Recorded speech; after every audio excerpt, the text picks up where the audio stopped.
हमने सुना है कि पूरे इंडिया में सबसे हाईएस्ट रेसिडेंशियल कॉम्प्लेक्स भी आप ही का है, उसी शख्स का है जिसकी बनाई हुई ये ट्विन टावर्स को सुप्रीम कोर्ट ने धराशायी करवाया है।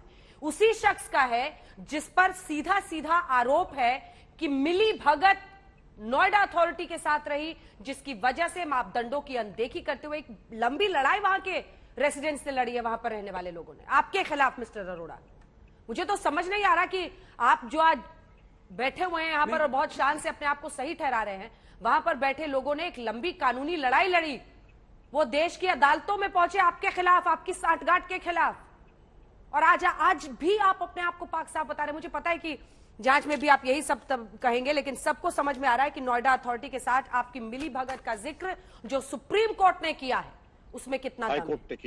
हाईकोर्ट ने किया है, दोनों ने ही किया है। वेंकट राव जी, वेंकट राव जी, इसका क्या जवाब है जो अरोड़ा जी के? एक सेकंड आ रही हूँ सर, अंजना जी, हाँ,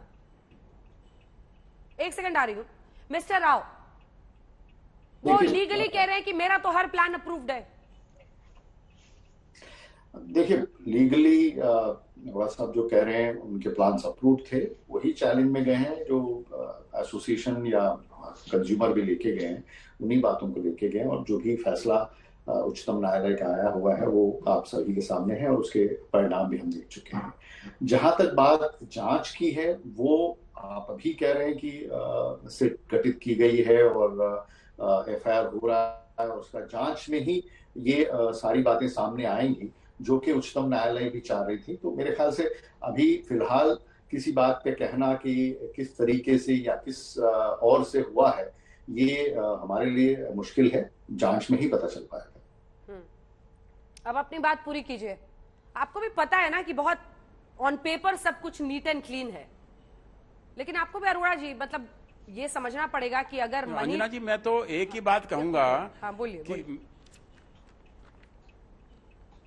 अंजना जी, मैं एक ही बात लास्ट में कहना चाहता हूं कि हम लोग एक रूल अबाइडिंग कंपनी है, रूल्स के हिसाब से काम करते हैं, अप्रूवल के बाद ही निर्माण करते हैं, अप्रूवल के बाद ही निर्माण किया है। ट्विन टावर का निर्माण भी अप्रूवल कैसे लाते हैं? सारी एनओसी सभी इन प्लेस हैं, बस इतना समझा दीजिए। अप्रूवल तो बिल्डिंग प्लान बनाते हैं और बिल्डिंग प्लान सबमिट करते हैं और उसकी अप्रूवल आती है। 4-4 ऑफिसर, 5-5 ऑफिसर उन प्लान को चेक करते हैं, बिल्डिंगों साइट के ऊपर जाके देखते हैं, स्ट्रक्चर का एनओसी लेते हैं, फायर का एनओसी लेते हैं। यस, जितनी एनओसी रिक्वायर्ड होती है, आज हमको 1-1 साल लगता है एक अप्रूवल लाने के लिए। हम एनओसी के लिए घूमते रहते हैं, साल भर तक घूमते रहते हैं, उसके बाद एनओसी मिलता है। Approval is very difficult today और इतना आसान नहीं होता है अप्रूवल लाना। और उसी पॉलिसी के तहत अप्रूवल ली गई है। बिल्डिंग प्लान, बिल्डिंग बायलॉज के मुताबिक अप्रूवल किए गए हैं, गवर्नमेंट की पॉलिसी के तहत अप्रूव हुए हैं। तो there is no confusion at all madam, ये बिल्कुल क्लियर है कि इसके अंदर सर क्या मजाक कर रहे हैं अप्रूवल में कहीं भी 0.001% का भी कोई वायलेशन। डोंट यू मैडम मी, मुझे मैडम मत कीजिए। आप मुझे ये बताइए सिर्फ कि आखिर आपको ये अप्रूवल जो मिल रहे थे, अगर सब कुछ सही था तो सुप्रीम कोर्ट ने क्यों आपकी बिल्डिंग को गिरवाया? सिर्फ यही एक क्लॉज, आखिर रेसिडेंट्स को क्या परेशानी थी? आप सोचिए कि कोई भी व्यक्ति, एक सेकंड सर, अब मैं बोलूंगी आप सुनेंगे, आप सुनिए मेरी बात। रेसिडेंट्स को क्यों दिक्कत हो रही थी वहां पर रहने वालों को?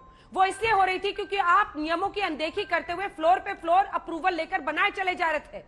आप फायर सेफ्टी के नॉर्म्स की अनदेखी करके भी अप्रूवल ले लेते थे लोगों से। इसी वजह से वो कोर्ट्स में गए ना, तभी तो कोर्ट्स ने उन्हें सही ठहराया और इन बिल्डिंग्स को धराशायी करने की बात कही और सीधी टिप्पणी की कि मिली भगत है सुपरटेक की और नोएडा अथॉरिटी की। आप मजाक किए चले जा रहे हैं पिछले 20 मिनट से,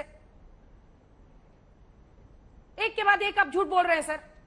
अंजना जी, कैसी बात कर रहे हैं सर? बात बोलूंगा लास्ट में, मैं लास्ट में एक ही बात बोलूंगा कि मैं लास्ट में आपको एक ही बात बोलूंगा कि कोई भी वायलेशन अप्रूवल में नहीं हुआ है और बिल्डिंग का निर्माण नियमानुसार किया गया है। किसी तरह का कोई तो क्यों गिरवाया सुप्रीम कोर्ट ने? अनियमितता निर्माण में नहीं बरती गई है। क्यों गिरवाया सुप्रीम कोर्ट?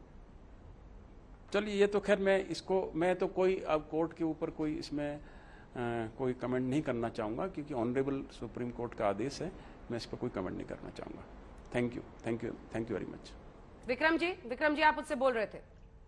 अंजना जी, इसका मतलब सुप्रीम कोर्ट ने एक बहुत ही एक परवर्स ऑर्डर दिया है। हकीकत यह है कि जो भी अप्रूवल्स प्राप्त हुए, एक शर्मनाक। क्रिमिनल जूरिस्प्रूडेंस और इन्वेस्टिगेशन का ये कंसेप्ट होता है कि अगर ये अप्रूवल दिए गए, ये मैनिपुलेटेड अप्रूवल्स थे जिसमें दोनों पार्टीज लाभान्वित हुई, और चूंकि दोनों पार्टीज लाभान्वित हुई इसलिए ये देखना होगा इन्वेस्टिगेशंस में, अगर दोनों पार्टीज हुई तो ये इलीगल अप्रूवल्स कैसे आ गए। ये अप्रूवल लीगल नहीं, इलीगल है, क्योंकि सिर्फ बिल्डर के अलावा शायद एक भी प्राणी प्लेनेट पे नहीं है, पृथ्वी पे, जो ये कह दे कि सारे अप्रूवल्स लीगल थे, या जो भी काम हुआ है ट्विन टावर्स का वो लीगल था।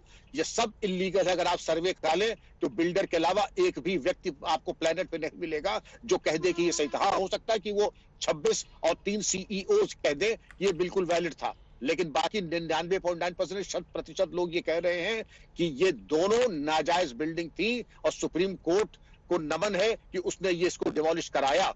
और बेहतर होगा कि इन 26 और इन 3 सीईओस के ऊपर भी कम से कम अंजना जी आज प्रोग्राम में आह्वान कीजिए, कम से कम 30 वर्किंग डे में इनके ऊपर भी कार्रवाई पूरी वैसे ही हो जाए जैसे ट्विन टावर्स के ऊपर हुई।